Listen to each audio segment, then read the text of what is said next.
I'm back at Disneyland to have some fun and see what's going on this week. So how about you and I dive right in.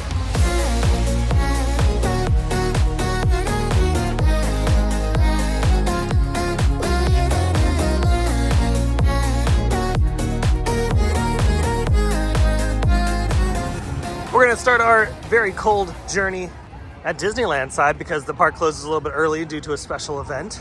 Ooh, and upon entering, it looks like magic is happening. We're gonna start our lap around the park. We're gonna cut through the back of Main Street here because the parade's going. And not only do I like walking back here because it's a nice little shortcut, but they have all of the posters on the sides of the walls here. And some of them are like totally old school. One back there was the original Matterhorn poster, which was cool. This one, the Disneyland Railroad. Indiana Jones. Oh yeah, got Big Thunder Mountain. Oh wow, look at this one. Winnie the Pooh's getting a little sun bleach there. Mr. Toad's, Snow White. Oh, look at this Dumbo one. Yeah, this one's cool. Moseyed our way over to Frontierland. Yeah, we're just kind of doing a lap around the park to see what's going on. We're also trying to figure out maybe if there's an attraction with a shorter wait time. It's busier in the park today than I thought it was going to be for a weekday. We're here on a Tuesday, and yeah, definitely wasn't expecting this many people in the park. Could be because of that special event I was talking about earlier. It's actually a princess night tonight. I think you can still get tickets for that event. I don't think it's sold out. I don't do the after-hour events because I've just always been an advocate of not doing them, but a lot of people have a good time at them. That's probably what's happening. It's probably why there's so many people in the park right now, because there's this mix-in. Made it over here to Tiana's Palace. This is what everything looks like this week. They got some scaffolding up around the facade. They've thrown up some scrims to make things look a little bit more pretty. Yeah, from this angle, you really can't see much other than the removal of that awning that was above the seating area, the outdoor seating area here at French Market.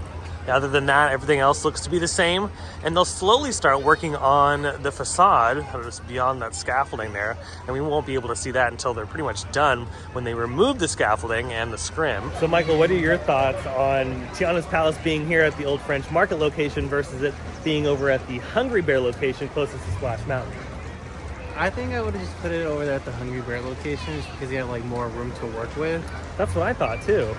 And I feel like that could have easily just been turned, not easily, but you know, like you put money into it. I feel like it could have been turned into a more extravagant, like dine-in restaurant like experience where you have like walk around characters you can meet while you're dining. Yeah, that would be like really cool because there's definitely not a lot of room for a lot of that kind of stuff here. It's just the outside portion. If you guys have never been to French Market, it's a very tight place. It's not very big. Whereas Hungry Bear, they definitely have more room to play. It's like you're already fighting for a table there. So I can only imagine when that opens up how much more it's gonna be. Yeah, it's gonna be to get a table which is there. It's like there's more accommodation for like space over there. Like I'm definitely excited for Tiana's place. But I just wish it was over there. I just wish it was over there because it would have made more sense in that area. Because now Critter Country is like this weird subland to now New Orleans Square. Because hey, how's it going? Because New Orleans Square is stretched all the way up until that point now. So yeah, it's very interesting, and I like the idea of having Tiana's place along the riverbed there too. That would have been cool.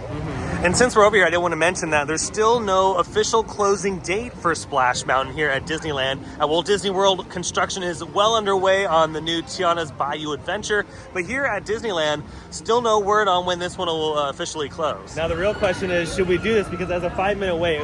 We can sit in the back. But then I'll sit in the back. You can sit in front of me. Oh, yeah. Because we just watched the log go by. They're setting like full logs on this thing. They're full. So if you do want it, we'll go in the back. Let's do it. Let's do it. Why not? Okay, let's go. And here's the thing. Tiana's Bayou Adventure is going to be the same deal. It's going to show no mercy on that drop in the dark because I can guarantee that you're still going to get completely drenched on the newer version as well. Yeah, so even on Tiana's Bayou Adventure, if you don't want to get wet, I recommend sitting towards the back because this particular version of Splash Mountain is insane. Like, absolutely so. This reminds me of like something that would be in Orlando, Florida, because that's how wet you get if you sit in the front. Oh yeah, 5 and 6. Oh, here we go. This is the biggest drop of them all. Oh dang! Look at all the water. There it goes. Hold on. Hold on. Oh! Oh my goodness. Okay. Listen that bad. Wasn't that bad. Oh no, it's the drop in the dark. This is the most brutal drop. Oh no. Oh no! Oh! Oh, I feel bad for the people in the front. Oh no. Oh no.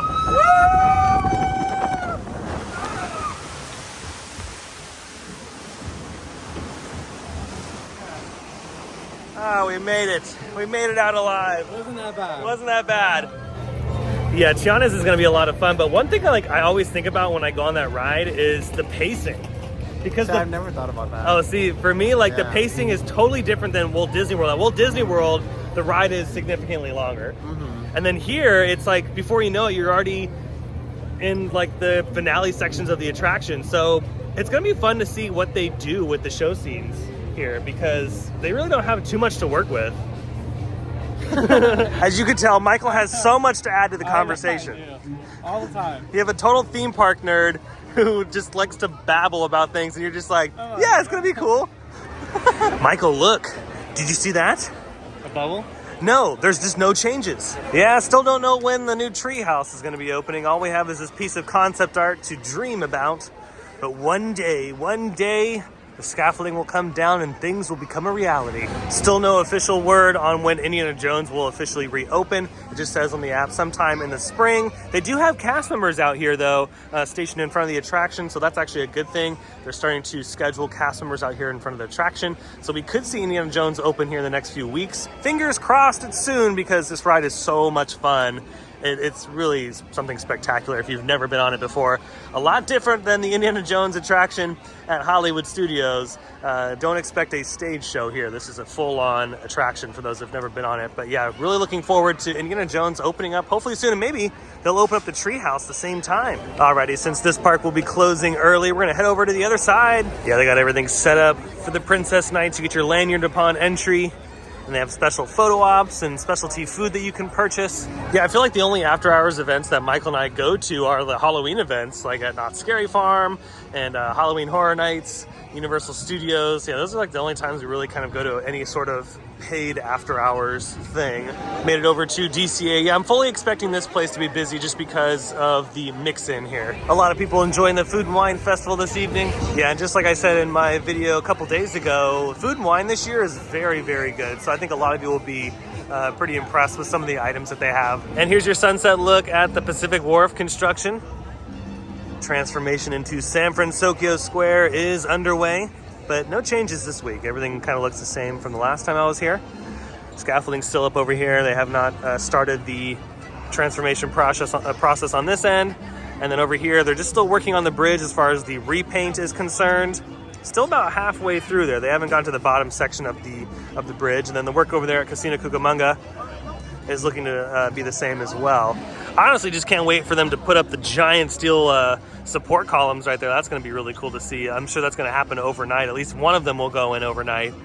Maybe we'll get lucky and we'll see both of them come in overnight. But yeah, that's probably going to be the big major thing to happen, because everything else is going to be very subtle.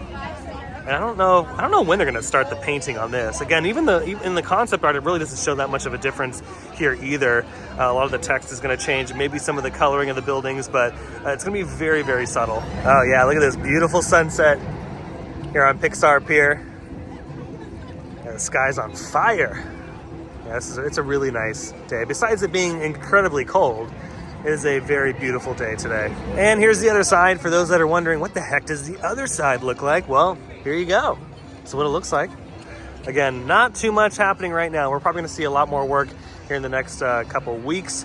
We have another couple rainstorms coming into SoCal, which again, we've been getting so much rain, it's amazing. But I think we're all kind of like, all right, well, we're done with the rain. We are done with the rain. And hopefully it doesn't delay them too much with this project, because it's supposed to open up this year. This is a very quick turnaround. Fingers crossed that these construction workers don't have to hassle with the rain. Okay, and it just dawned upon me right now, wouldn't it be cool if they were to install a wave machine here? Because there used to be a wave machine on the in the main lagoon, but they've since taken that out because of the World of Color platform. But wouldn't that be cool if they had a little wave machine in here to kind of simulate the ocean?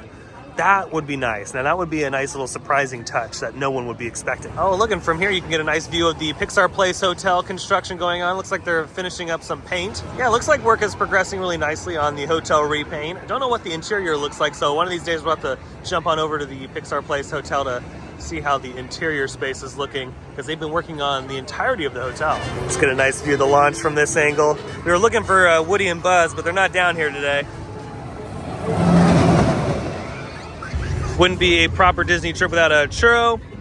Fun fact, you want to save 75 cents here on the pier? Get a churro by Goofy's Sky School versus the churro cart by Toy Story Mania. They charge 75 cents more for those churros because they have glitter on them. Slowly making our way towards the front of the park. Those churros were so good. I haven't had a churro, like just a plain Jane churro, in a long time. Now over here at the 100th anniversary, oh, there it goes. You have a magic band. If you spin your arm around, it lights up. This giant 100th anniversary like pendant thing. And what's cool is it does different colors too each time. It's not just like one color every single time. Now remember, this only works if you have a magic band. So if you try to just do it without a magic band, it's probably not going to do anything. Unless they've changed it and it does it every time someone walks up to it and swings their arm around. But yeah, it's the magic band thing. Now before we officially head out of California Adventure, I wanted to make one last stop here at Carthay Circle because I wanted to check out the Oscar that is on display inside the restaurant here. It's on loan from the Walt Disney Family Museum up in San Francisco. And yeah, it's the actual Oscar that Walt Disney won when Snow White and the Seven Dwarfs came out back in the day. Can you believe it? So yeah, let's head inside and check it out. And there they are right there, the main Oscar. And then the 7 little ones to represent the 7 dwarfs from the film. Yeah, this was a groundbreaking film for the Walt Disney Company. It pretty much saved the company and got the company on its feet. So I'm glad that they have this award here at Carthay Circle, where the movie originally premiered back in the day. So this is pretty cool. And I've only seen a couple Oscars in person, so the fact that I've been able to see this one too is really cool. This is a very iconic award. We also have some information on the award, and there's Mr. Disney right there with his award, and of course his pal Mickey Mouse. Well, I think that's going to do it for today's very quick video from the Disneyland Resort. I hope you enjoyed it. If you did, go ahead and smash the thumbs up button. And if you're new to the channel and you love these videos and more from Disneyland or some of your other favorite theme parks, consider subscribing because I have brand new videos every single week. Be sure to check out my Instagram account. But until the next video, I hope you have a beautiful day, morning, evening, whatever it is. And I'll see you next time in the parks. Bye.